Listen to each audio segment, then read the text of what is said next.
કાળઝાળ ગરમી હાલના ધોરણે તો પડી રહી છે, પરંતુ હવામાન વિભાગે કહ્યું છે કે ભલે ગરમી અત્યારે આટલી બધી પડી રહી, પરંતુ ચોમાસું પણ એટલું જ સારું રહેવાનું છે અને સારો વરસાદ પડવાનો છે, ખેતીલક્ષી વરસાદ પડવાનો છે તેવી આગાહી હવામાન વિભાગ દ્વારા વ્યક્ત કરવામાં આવી છે। સાથે એવું પણ કહેવામાં આવ્યું છે કે આ વખતે વરસાદ જે છે એક બે દિવસ વહેલો પણ આવી શકે ને એક સપ્તાહની અંદર જ હવે પ્રી મોન્સૂન એક્ટિવિટી જે છે તે રાજ્યમાં દેખાવા લાગશે, એટલે કે શરૂ થઈ જશે અને કેટલાક જિલ્લાઓમાં વરસાદ પણ વરસી શકે છે તેવું હવામાન વિભાગ દ્વારા कहવામાં આવ્યું છે। आने वाले 5 दिनों की बात करें तो इस हफ्ते जो है गुजरात में मौसम मुख्य तौर पर जो है ड्राई देखने को मिलेगा।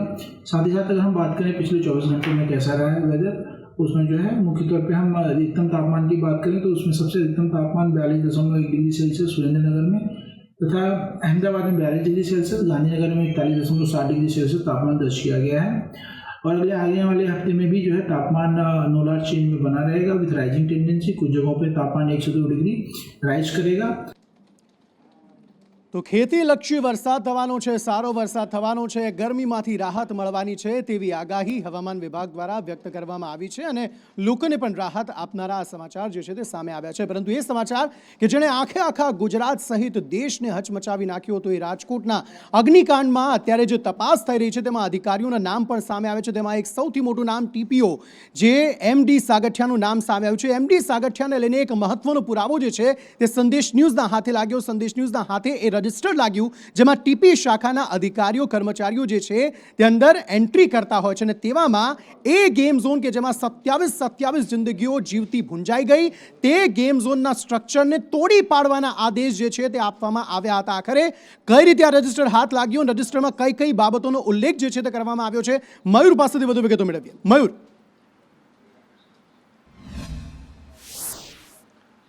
બિલકુલ અંકિત, જે પ્રકારે ગેમ ઝોનની અગ્નિકાંડની જે ઘટના બની છે, 27 લોકોના મૃત્યુ થયા છે અને તેમાં ટીપીઓ અને એટીપીઓ સહિત 3 વ્યક્તિઓ જે છે, 3 અધિકારીઓ જે છે તેમની ધરપકડ કરી લેવામાં આવી છે। ટીપીઓ સાગઠિયા જે છે, મુકેશ મકવાણા અને ગૌતમ જોશી ટીપીઓ જે છે તેમની પણ ધરપકડ કરી લેવામાં આવી છે। પરંતુ કઈ રીતે આ લોકો ભ્રષ્ટાચાર કરતા હતા અને કઈ રીતે રૂપિયા બનાવતા હતા તે પણ સામે આવ્યું છે। તેમની વાત કરવામાં આવે તો એક રજિસ્ટર જે છે તે સંદેશ ન્યૂઝના હાથે લાગ્યું છે કે જેમાં જે એન્ટ્રી કરવામાં આવતી હતી કે જે કોઈ પણ બાંધકામ જે પાડી નાખવાનું હોય છે, ડિમોલેશન કરવાનું હોય છે, તેમની અંદર તેમાં કાર્યવાહી એટલે કે તેમાં એન્ટ્રી કરી અને કાર્યવાહી કરવામાં આવતી હોય છે। પરંતુ આ કમિશનરને જ્યારે આ જે રજિસ્ટર જે છે તે આપવાનું હોય છે અને રજિસ્ટર જે છે તે કમિશનર સુધી ન પહોંચાડ્યું અને ટીઆરપી ગેમ ઝોન યુવરાજસિંહ સોલંકીના નામનો પણ આની અંદર ઉલ્લેખ કરવામાં આવ્યો છે આ રજિસ્ટરની અંદર અને 11/4/2023 ની અંદર છેલ્લો હુકુમ જે છે તે આપવામાં આવ્યો હતો અને તે હુકુમ તોડી પાડવાનો હતો।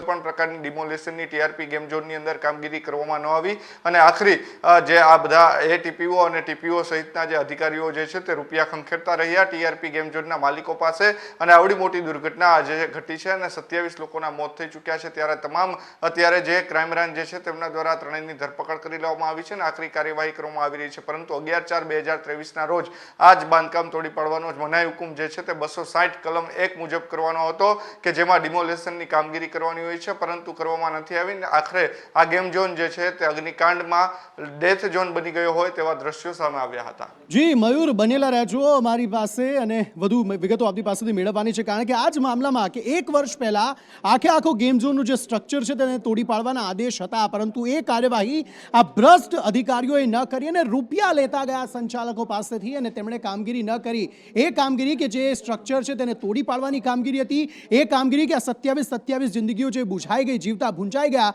એમને બચાવવાની એ કામગીરી હતી। કારણ કે જો એ જ સમયે આ સ્ટ્રક્ચરને તોડી પાડવામાં આવ્યું હોત તો કદાચ આ ઘટના આજે ન ઘટી હોત, પરંતુ એ કાર્યવાહી તે સમયે ન કરવામાં આવી, પૈસા લઈ લેવામાં આવ્યા અને આખરે આ ઘટના ઘટી જેમાં 27 લોકો મૃત્યુ પામ્યા, પરિવારજનોનો જે પરિવારનો માળો વિખેરાઈ ગયો તે પ્રકારની સ્થિતિ ઉદ્ભવી।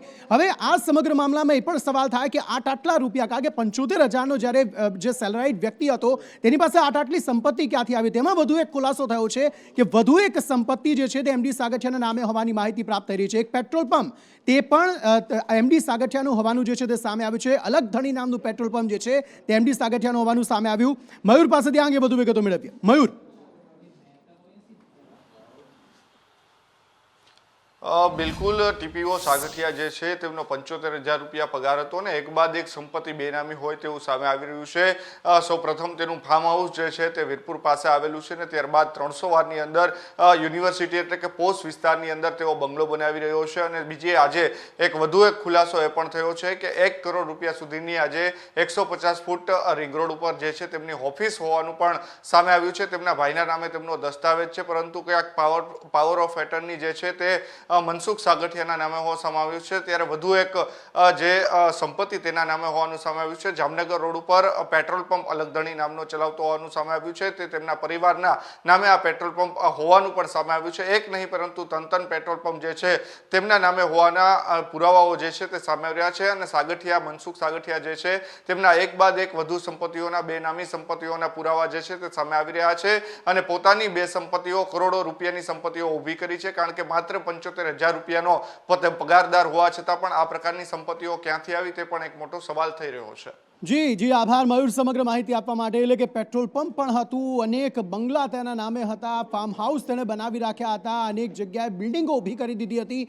આટલા રૂપિયા તેની પાસે કેવી રીતે આવ્યા તે પણ એક તપાસનો વિષય છે. કદાચ એટલા માટે જેસીબી પણ આ સમગ્ર મામલામાં જોતરાઈ છે અને સાગઠિયા પાસે આટલી સંપત્તિ કેવી રીતે આવી તે મામલાની પણ કદાચ તપાસ હવે થશે. પરંતુ એક બાબત ચોક્કસ છે કે રાજકોટની આ ઘટના બાદ સમગ્ર રાજ્યમાં તંત્ર જે છે તે સફાળું જાગ્યું છે. કદાચ સરકાર તરફથી પણ હવે પ્રેશર આપવામાં આવી રહ્યું છે કે એવી તમામ બિલ્ડિંગો, એ તમામ હોસ્પિટલ હોય કે પછી થિયેટર હોય, જીમ હોય, કોઈ પણ એવા કોમર્શિયલ બિલ્ડિંગ હોય કે જ્યાં બીયુ પરમિશન ન હોય કે ફાયર એનઓસી ન હોય તેના વિરુદ્ધ કડકમાં કડક કાર્યવાહી થવી જોઈએ. એ પ્રકારની કાર્યવાહી જે છે તે અમદાવાદમાં પણ સામે આવી છે. અમદાવાદમાં પણ એક હોસ્પિટલને આ જ મામલામાં સીલ કરવાની કાર્યવાહી કરવામાં આવી છે. આવિષ્કાર હોસ્પિટલ તેનું નામ છે અમદાવાદમાં. આ વધુ એક હોસ્પિટલ જે છે તે સીલ કરવામાં આવી છે. આવિષ્કાર મલ્ટી સ્પેશિયાલિટી હોસ્પિટલને બીયુ પરમિશન અને ફાયર એનઓસી ન હોવાના કારણે તેને સીલ કરવામાં આવી. પાણી આવે ત્યારે પાળ બાંધવી અને મનપા પણ એ જ પ્રકારની હવે કાર્યવાહી શરૂ કરવામાં આવી છે. જ્યાં ફાયર સેફટીનો અભાવ હોય કે બીયુ પરમિશન ન હોય અને ગેરકાયદેસર ચાલતા હોસ્પિટલ હોય કે અન્ય એકમો હોય ત્યાં કાર્યવાહી કરવામાં આવી રહી છે. જ્યારે ઘોડાસરમાં આવેલી આવિષ્કાર મલ્ટી સ્પેશિયાલિસ્ટ હોસ્પિટલમાં પણ ફાયર સેફટી કે પછી બીયુ પરમિશન કે પછી ફાયર એક્ટને લઈને નિયમોનું ભંગ થતો હોવાના તમામ દાવાઓ સાથે મનપા દ્વારા સીલિંગની પ્રક્રિયા છે જે હાથ ધરવામાં આવી છે. અને આગામી દિવસમાં કોઈ નવો આદેશ ન આવે ત્યાં સુધી આ સીલ મારીને આ જ પ્રકારની હોસ્પિટલો પણ બંધ કરવાની ફરજ પડી છે. કેમેરામેન સંદીપ રાઠોડ સાથે દિવ્યા ચૌહાણ, સંદેશ ન્યૂઝ, અમદાવાદ. આ તરફ એક ધારાસભ્યના પુત્ર દ્વારા એક વ્યક્તિને ઢોર મારવામાં આવ્યો, જે મામલે પોલીસ ફરિયાદ પણ થઈ અને કાર્યવાહી થવી જોઈએ તેવું તે જે પીડાદાયક એ જે વ્યક્તિ છે જેને મારવામાં આવ્યો છે તેણે એ વ્યક્ત કરી છે પોલીસ સમક્ષ પોતાની વ્યથા કે પરિવાર વિરુદ્ધ જેમણે આ કાર્યવાહી નથી કરી તેમના વિરુદ્ધ કડકમાં કડક કાર્યવાહી થવી જોઈએ. આખરે આ મામલો જૂનાગઢનો છે. જૂનાગઢના ધારાસભ્ય છે જેમના પુત્ર દ્વારા એક કૃત્ય જે છે તે આચરવામાં આવ્યું છે. હવે આ સમગ્ર મામલાને લઈને ડેપ્યુટી મેયર જે જૂનાગઢના છે તેમણે પણ મધ્યસ્થી કરી છે. આખરે શું છે સમગ્ર મામલો?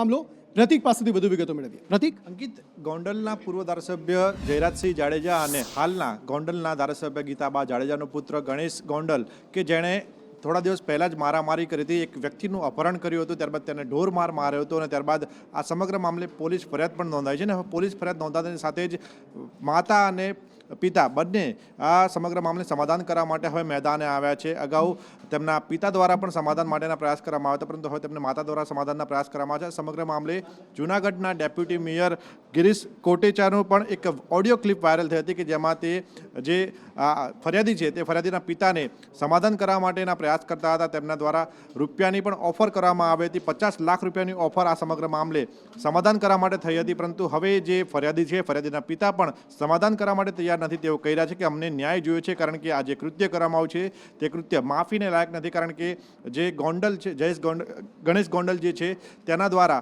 ફરિયાદીને ઢોર મારવામાં આવ્યો હતો અને તેનો વિડીયો પણ ઉતારવામાં આવ્યો હતો. અને આ સમગ્ર મામલે હવે રાજનીતિ પણ ગરમાઈ છે, કારણ કે ફરિયાદી છે તે સમાધાન કરવા નથી ઈચ્છતા અને જે આરોપી છે તેમના પિતા અને માતા પણ હવે સમાધાન કરવા માટેના ભરપૂર પ્રયાસો કરી રહ્યા છે. બિલકુલ, અને એ વાત એટલા માટે પણ સામે આવી કારણ કે બંને વચ્ચેનો એક ઓડિયો ક્લિપ જે છે તે પણ સામે આવ્યો, જેમાં ગિરીશ કોટેચાએ રાજુ સોલંકી સાથે વાત કરી રહ્યા છે અને રાજુ સોલંકીને સમજાવવાનો પ્રયત્ન કરી રહ્યા છે. પરંતુ રાજુ સોલંકી જે પીડિતના પિતા છે તે માનવા તૈયાર નથી. તેમણે કહ્યું કે જો ગણેશ જાડેજા જે છે તેમને મારી સમક્ષ લઈ આવો, હું પણ એને ઢોર મારીશ, પછી જ આ મામલો જે છે તે પતાવટ થઈ શકે. પરંતુ ત્યાં સુધી કાયદાકીય રીતે જે પણ કાર્યવાહી થઈ રહી છે તે જ પ્રકાર પ્રકારની કાર્યવાહી થવી જોઈએ અને એ જે પ્રમાણે રાજુ સોલંકીએ કહ્યું કે જે ધારાસભ્યએ મને કહ્યું કે એને જાનથી મારી નાખો એની કોઈ જરૂર નથી, આ પ્રકારની વાતથી તે રાજુ સોલંકી પોતે જે પીડિતના પિતા છે તે પણ ડઘાયેલા જોવા મળી રહ્યા છે. અને એટલા માટે જ કદાચ એ આક્રોશ જે છે તે ઓડિયો ક્લિપમાં પણ સાંભળવા મળ્યો હતો, જે આક્રોશ એક પિતાનો હતો કે પોતાના પુત્ર સાથે આ પ્રકારનો વ્યવહાર થાય તો તેવા વ્યક્તિને આખરે છોડવામાં કઈ રીતે આવે. એના જ લીધે આક્રોશિત રાજુ સોલંકી જે છે તે જોવા મળી રહ્યા છે ને જે હવે આ મામલામાં કોઈ પતાવટ ન કરવા માટે અત્યારે તૈયાર થયેલા જોવા મળી રહ્યા છે. સમાચારો તરફ આગળ વાત કરીએ. વિજ્ઞાન જાથાના કામગીરી પર હવે પ્રશ્નાર્થ ઊભા થાય અથવા તો તેમની સામે સવાલ ઊભા થાય તેવો જે મામલો જે છે તે સામે આવ્યો. તાપીના વ્યારામાં એક ખ્રિસ્તી સંમેલન યોજાયું જેમાં એક સાધુ આવ્યા હતા જેમણે એવો ક્લેમ કર્યો કે અલગ અલગ બીમારીઓ જે છે તે દૂર કરી શકે છે. હવે આ જ મામલાને લઈને એક આખું સંગઠન જે છે તે વિજ્ઞાન જાથા પર સવાલો ઉઠાવી રહ્યું છે કે આખરે જ્યારે હિન્દુઓનો જો આ પ્રકારનો કોઈ કાર્યક્રમ હોય છે તો વિજ્ઞાન જાથા જે છે તે સતત સવાલો ઉઠાવતું હોય છે અને પ્રશ્નાર્થ ઊભા કરતું હોય છે કે આવું કશું નથી હોતું. તો વિજ્ઞાન જાથા અથવા તો સત્ય શોધક સમિતિ જે છે તે આ પ્રકારના મામલામાં શા માટે કોઈ કાર્યવાહી નથી કરતી અથવા તો આ પ્રકારના જ્યારે સંમેલનો થતા હોય છે ત્યારે ત્યાં જઈને શા માટે એ પ્રકારે વસ્તુ નથી કરતી જે વસ્તુઓ હિન્દુઓનો જ્યારે સંમેલન કે કાર્યક્રમ યોજાતું હોય છે ત્યાં તેઓ કરે છે. જો અમને આવી રીતે તમે અમારા આદિવાસી વિસ્તારમાં આવી રીતે ખ્રિસ્તી ધર્મના પ્રચારકોને જો તમે પરમિશન આપતા જશો તો અમે આદિવાસી સમાજ આખો સમાપ્ત થઈ જશે. અમારી પરંપરા, અમારી સંસ્કૃતિ એ બધી સમાપ્ત થઈ જશે અને અમારા આદિવાસી વચ્ચે આ ઝઘડો કરવાનું ષડયંત્ર ખ્રિસ્તી સમાજ દ્વારા ખૂબ મોટા પ્રમાણમાં થઈ રહ્યું છે. અમારા આદિવાસીઓને આ લોકો ધર્માંતર કેમ કરે છે? લોભ લાલચ આપે છે કે શું? પૈસા આપે છે કે શું? એમના માટે એ લોકોએ કહેવું જોઈએ કે મૂળ ધર્મ, મૂળ નિવાસી અમે આદિવાસીઓ છે. અમે અમારી મૂળ પરંપરાને જાળવવા માટે અમે સંઘર્ષ કરીએ છીએ અને આ લોકો ધર્માંતરિત કરીને એને અમારા દેવોને લાત મારવાની વાત કરે છે. એ ક્યારેય આદિવાસી સમાજ ક્યારેય સહન નહીં કરે. એ લોકો અમે એકદમ ઉગ્ર આંદોલન કરશે. આદિવાસી સમાજની સંસ્કૃતિ નષ્ટ કરવા માટે એવા ષડયંત્ર બહારથી આવતા પાદરીઓ દ્વારા નષ્ટ કરવામાં આવેલ છે. આ સંસ્કૃતિ નાશ થઈ રહી છે તો આ બચાવવા માટે અમારે જે આદિવાસી સમાજ છે એ આદિવાસી સમાજને આ લોકો આ રીતે વેરવિખેર કરવા માગી રહ્યા છે. તો અમારી જે સંસ્કૃતિ છે, જે વહીવટી તંત્ર છે, તો એ સરકાર પરવાનગી કઈ રીતે આપે છે આ લોકોને? પંજાબથી કોઈ પાસ્ટર આવેલા, એ કંઈ જાદુ કરવા જેવો કંઈ આવેલો હતો અને બધો અમારા જો આદિવાસી છે એ લોકોને ધર્માંતર કરવા માટે અહીંયા એ આવેલા હતા. કે આ લોકો જો બધા બહારથી બોલાવે છે પંજાબથી, આ બધું જાદુગાર બતાવીને ચમત્કારને બધું સારું કરવું એ બધું ખોટી વાત છે. હું તો માનતો જ નથી. દિલ્હીના મુખ્યમંત્રી અરવિંદ કેજરીવાલ જેમને તિહાડ જેલમાં આજે સરેન્ડર કરી દીધું. 21 દિવસના વચગાળાના જામીન પર તેઓ બહાર હતા. તેમણે પરમિશન માંગી હતી કે તેમને ચૂંટણી પ્રચાર કરવો છે ને તેમને જામીન આપવામાં આવે. વચગાળાના જામીન તેમને આપી દેવામાં આવ્યા હતા પરંતુ આજે તેમણે સરેન્ડર આખરે કરી દીધું છે. કયા પ્રકારની ગતિવિધિઓ આજે આખા દિવસમાં જોવા મળી જ્યારે તેઓ સરેન્ડર કરવા જઈ રહ્યા હતા? આખા દિવસનો કાર્યક્રમ તેમનો કેવો રહ્યો? તેમણે સંબોધન પર કર્યું. સંબોધનમાં તેમણે શું કહ્યું? આવો જાણીએ. જે અંકિત મહત્વપૂર્ણ છે કે દિલ્હીના મુખ્યમંત્રી અરવિંદ કેજરીવાલે જે 2 તારીખે સરેન્ડર કરવાનું હતું એ તિહાડ જેલમાં થોડીવાર પહેલાં જ એમણે સરેન્ડર કરી દીધું છે.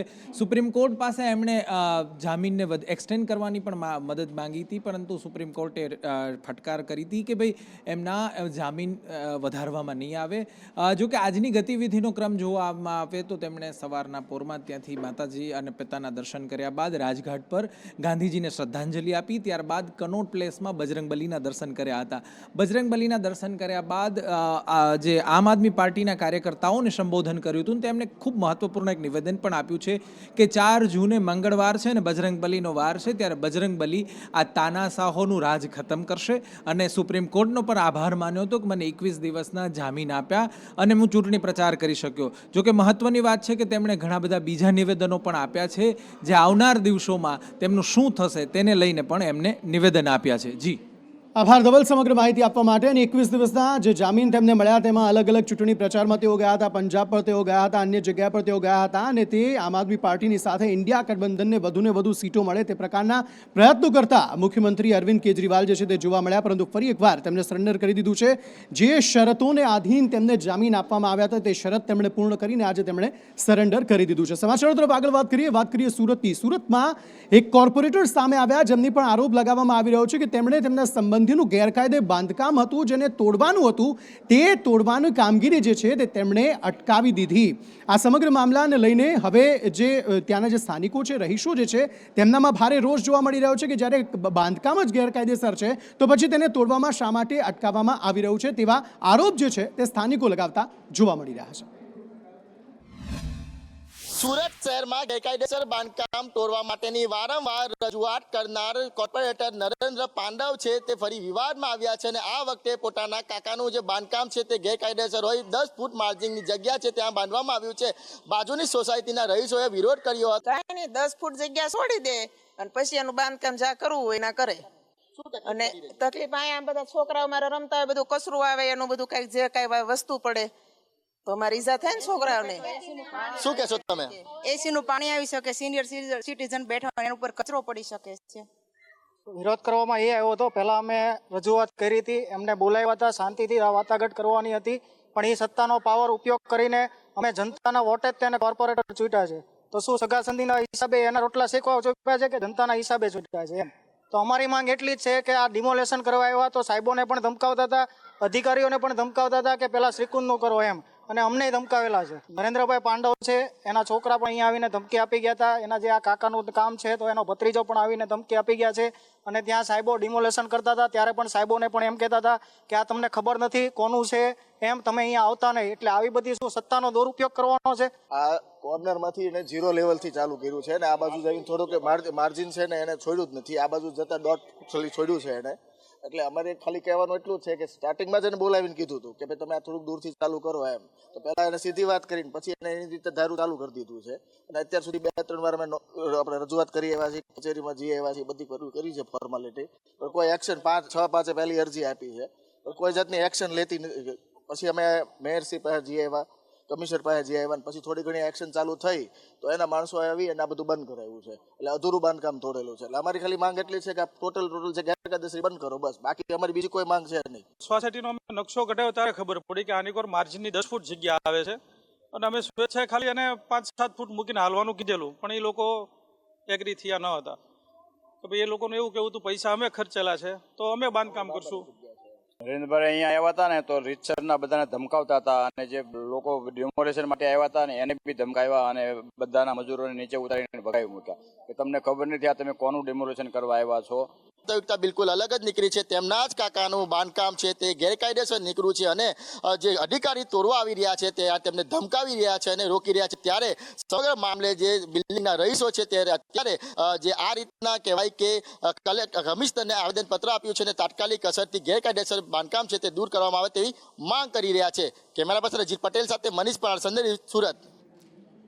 તો અહીંયા સુરતમાં કોર્પોરેટરનો ત્રાસ જોવા મળી રહ્યો છે તો બીજી તરફ અમદાવાદમાં પાણી માટે રીતસરના વલખા અમદાવાદ વાસીઓ જે છે તે મારતા જોવા મળી રહ્યા છે. અહીંયા પર્ટિક્યુલર વિસ્તાર છે ઇન્ડિયા કોલોની કે જ્યાં સતત 8 મહિનાથી દૂષિત પાણી પીવા માટે લોકો મજબૂર બન્યા છે અને સ્થિતિ એવી છે કે અહીંયા ટેન્કર રાત જોવા મળી રહ્યું છે અને લોકો રીતસરની પડાપડી કરે છે જ્યારે ટેન્કર આવે છે. અનેક લોકો ઈજાગ્રસ્ત પણ થયા છે આ પડાપડીમાં, તેવું પણ અહીંયા જે સ્થાનિક લોકો છે તેમનું કહેવું છે. ઇન્ડિયા કોલોની વોર્ડના જે લોકો છે તે દૂષિત પાણી પીવા માટે મજબૂર છે. અધિકારીઓને અનેક વખત તેમણે રજૂઆત કરી છે પરંતુ તેમની રજૂઆત જે છે તે ધ્યાને નથી લેવાતી તેવું અહીં સ્થાનિક લોકોનું કહેવું છે. તેમણે કહ્યું કે 8 મહિના થઈ ચૂક્યા છે પરંતુ હજુ સુધી જે દૂષિત પાણીનો પ્રશ્ન જે છે તે હલ નથી થતો. રજૂઆતો અનેક વખત કરી છે પરંતુ અમારી રજૂઆતોને ધ્યાને નથી લેવાતી. સ્માર્ટ સિટીની અંદર સ્થાનિકોનો હલ્લાબોલ જોવા મળ્યો છે જેનું કારણ છે કે પાણીની સમસ્યા અમદાવાદના ઇન્ડિયા કોલોની વોર્ડની આ જોઈ શકાય છે દ્રશ્યો કે હાલ લોકો જે છે કે જે કોર્પોરેશન સામે સૂત્રોચ્ચાર કરતા જોવા મળી રહ્યા છે જેનું કારણ છે કે તેમને અહીંયા જે પાણીની સમસ્યા છે તે વિકટ બની છે. ભર ઉનાળે પાણીનો પોકાર સામે આવ્યો છે અને લોકો આ ટેન્કર રાજ પર હાલ નિર્ભર કરી રહ્યા છે. જે ટેન્કર આવે છે તેમાંથી તેમને પાણી છે તે મળી રહે છે. ત્યારે અહીંયાના કેટલાક લોકો છે તેમની સાથે વાતચીત કરીશું. કઈ પ્રકારની મુશ્કેલી આ ભર ઉનાળે પાણીની છે, કેટલા સમયથી આપ આ પ્રકારની મુશ્કેલીમાં? શ્રી 8 મહિનાથી આ મુશ્કેલીનો અમે સામનો કરી રહ્યા છીએ. 8 મહિનાથી ગંદુ પાણી આવે છે, એનો નિકાલ કરવામાં આવતો નથી. વારંવાર ઇન્ડિયા કોલોની વોર્ડના અધિકારી અશ્વિનભાઈ ડામોર, રમેશભાઈ ડામોર તથા તેમના એ જિજ્ઞેશભાઈને વારંવાર ફરિયાદ કરવા છતાં આજ દિન સુધી અમારા આ પાણીનો કોઈ પ્રશ્નનું સોલ્યુશન આવતું નથી. એટલે અમારે કરવું શું? આ પ્રશ્નનો અમે અમારા સ્થાનિક કાઉન્સિલર શ્રી ભરતભાઈ કાકડિયા તથા બીજા કોર્પોરેટરને જાણ કરવા છતાં આજ દિન સુધી આ અધિકારીઓના પેટનું પાણી હલતું નથી. એમને ખાલી રસ પૈસામાં જ રસ છે એમને, બસ બીજા કોઈમાં રસ નથી એમને. બિલકુલ, આપનું શું કહેવું છે? કેટલી મુશ્કેલી પડે છે પાણી માટે આવી રીતે કતારોમાં ઉભા રહેવું? અમે બહુ મુશ્કેલમાં. રાંધવાનું હોય તો અમારે ટિફિન નહીં થતું, તો ઘરવાળાથી ઘરમાં ઝઘડો થાય કે તેમ નહીં રાંધતા ભાઈ, અહીં લાઈનમાં ઉભા રહીએ, મજૂરી કરવા ના જઈ શકે, ટાઈમ પૂરો થઈ જાય પછી શું કરવાનું અમારે? જે પાણી આવે છે કોર્પોરેશન તરફથી તે પણ ગંદુ હોવાના કારણે લોકો તે પાણી નથી ભરી શકતા, જ્યારે ટેન્કર પર નિર્ભર રહેવું પડે છે. ને વહેલી સવારથી લોકો પાણી માટે હાલ જે ખાસ કરીને લાઈન લગાવીને ઊભા રહેલા જોવા મળે છે, અને અનેક રજૂઆત બાદ પણ તંત્રના પેટનું પાણી નથી હલી રહ્યું. કેમેરા પર્સન મનીષ વાણિયા સાથે આયુષ યાજ્ઞિક, સંદેશ ન્યૂઝ, અમદાવાદ. અને આ આક્ષેપો થવા સ્વાભાવિક છે, કારણ કે કાળઝાળ ગરમી પડી રહી છે ને ગરમીમાં જો પીવાનું પાણી ન મળે તો કોઈ વ્યક્તિ શું કરે? અને સ્થિતિને માત્ર ગુજરાત નહીં પરંતુ સમગ્ર દેશમાં આ પ્રકારની સ્થિતિ છે. ભલે હવામાન વિભાગે કહ્યું કે આગામી સમયમાં વરસાદ દેશમાં સારો રહેવાનો છે, પરંતુ તેની પહેલા અનેક રાજ્યોમાં હીટવેવની સ્થિતિ છે. કાળઝાળ ગરમી પડી રહી છે, 50ની ઉપર કેટલીક જગ્યાએ પારો પણ પહોંચી ચૂક્યો છે અને અનેક લોકો હીટવેવમાં જ મોતને ભેટ્યા છે. અને આંકડો આખરે કેટલે સુધી પહોંચ્યો છે, હજી પણ દેશના કયા કયા રાજ્યમાં હીટવેવની સ્થિતિ જે છે તે જોવા મળી રહી છે, અને આખરે હીટવેવથી કેટલા લોકોના મોત અત્યાર સુધી થઈ ગયા છે. સંજય ચૌધરી પાસેથી વધુ વિગતો મેળવીએ. સંજય. અંકિત, આ વખતનો ઉનાળો છે એ ખૂબ જ આકરો રહ્યો કહી શકાય, કારણ કે તાપમાન છે 50 ડિગ્રી કરતાં પણ વધારે જોવા મળ્યું છે. દિલ્હીની અંદર 52 ડિગ્રીથી 53 ડિગ્રી સુધીનું તાપમાન નોંધાયું છે, અને આ તાપમાન લોકો માટે સહન કરવું ખૂબ જ મુશ્કેલ પડી રહ્યું છે. કે છેલ્લા 3 મહિનાના જે મોતના આંકડા સામે આવ્યા છે, લગભગ 56 જેટલા લોકોના મોત હીટવેવના કારણે હીટ સ્ટ્રોકથી થયા છે. એમાં જે મે મહિનો એ સૌથી આકરો રહ્યો છે, કારણ કે સતત 45 ડિગ્રી કરતાં વધારે ઊંચું તાપમાન રહ્યું છે. મે મહિનાની અંદર જ 40થી વધારે લોકોના મૃત્યુ નિપજ્યા છે.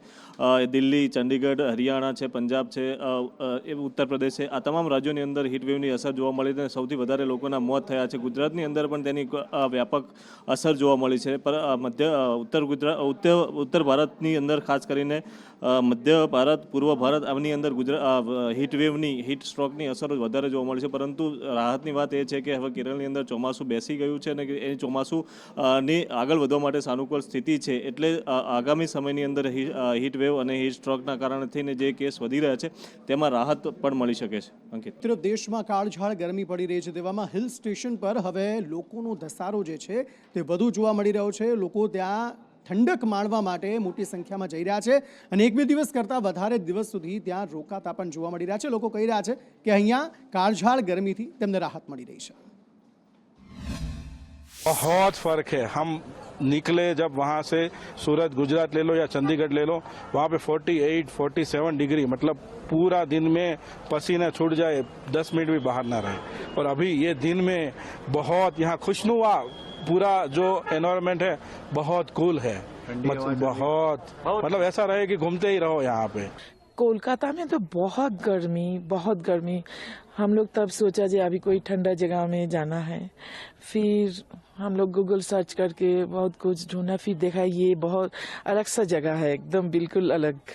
हिमाचल प्रदेश मेरा पहली बार, कभी आए नहीं, इसीलिए बहुत अच्छा लगा. मेंटली हम लोग तैयार होके आए थे, ठंडे के लिए ही तो आए हैं हम लोग, 10 दिन तो एंजॉय करें.